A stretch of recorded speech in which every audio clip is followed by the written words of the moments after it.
कुमार धुर्वे नवाटोला गौरा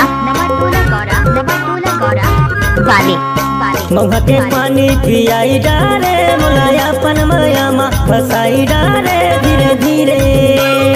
महुआ के पानी पियाई डारे मुलाया पन माया मा फसाई डारे धीरे धीरे। मुलायापन माया मा फसाई डारे मुलायापन माया मा भुलवाई डारे मुलायापन माया मा फसाई डारे। महुआ के पानी पियाई डारे मुलायापन माया मा फसाई डारे धीरे धीरे। महुआ के पानी पियाई डारे मुलायापन माया मा फसाई डारे धीरे धीरे। डीजे संजू कुमार धुर्वे नवाटोला गौरा वाले। हाय दैया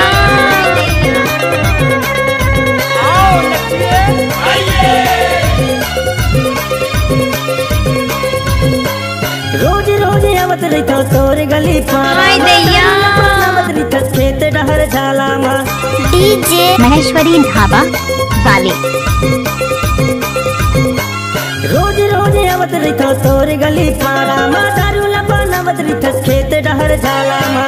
महुआ के पानी पियाई डारे मुलायापन माया मा फसाई डारे धीरे धीरे। महुआ के पानी पियाई डारे मुलायापन माया मा फसाई डारे धीरे धीरे।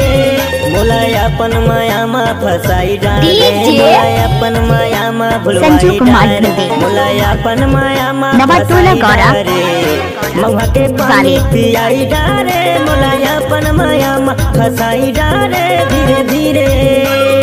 महुआ के पानी पियाई डारे मुलायापन माया मा फसाई डारे धीरे धीरे।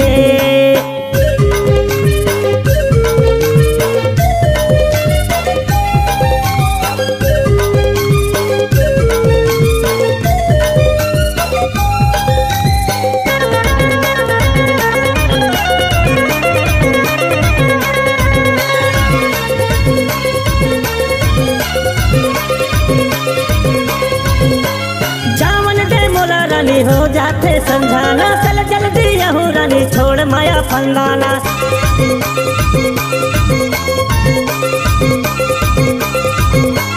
जावन दे मोला रानी हो जाते समझाना चल जल्दी यहूँ रानी छोड़ माया फंदाना।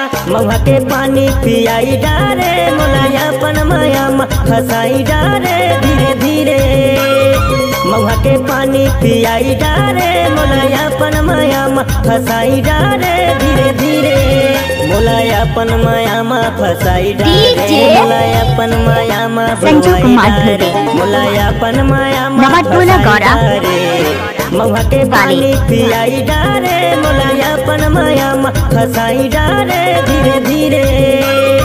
महुआ के पानी पियाई डारे मुलायापन माया मा फसाई डारे धीरे धीरे। महुआ के पानी पियाई डारे मुलायापन माया मा फसाई डारे धीरे धीरे। संजू कुमार धुर्वे नवाटोला गौरा धीरे धीरे वाले।